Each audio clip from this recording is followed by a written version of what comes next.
Mangirangiran-dratsy indray ny andronao, dia izay fomba mahalala miantso ny Tomponao. Mpanadinodino foana, rehefa sendrasendra manoloana, niady sarotra vao mahalala azy.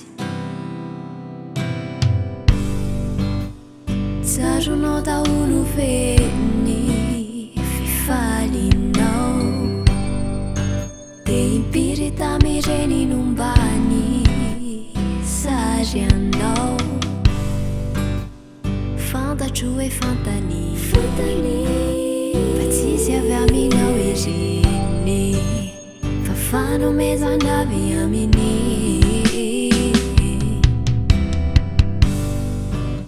Dia eo ianao mifona, manokatra ny fonao, fa tiako ianaranao androany, hoe tsy rehefa mitomany ihany.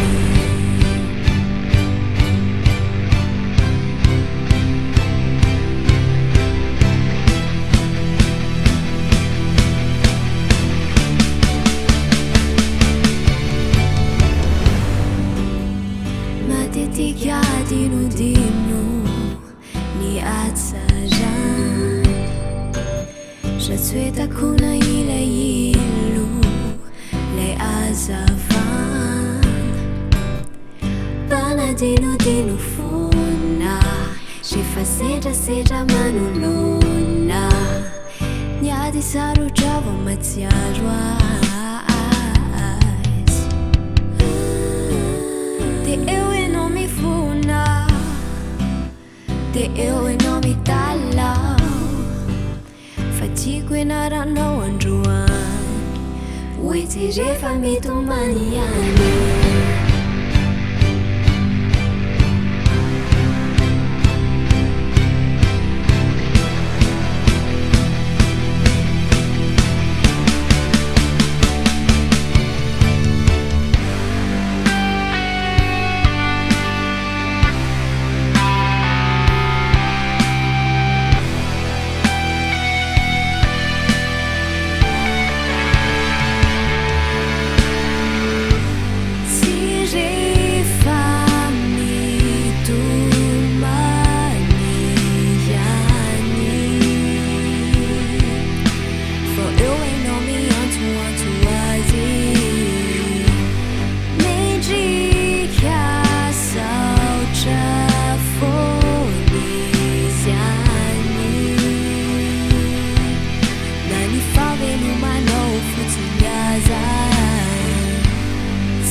Eu ianao mitalao, fa tiako ianaranao androany, hoe tsy rehefa mitomany ihany.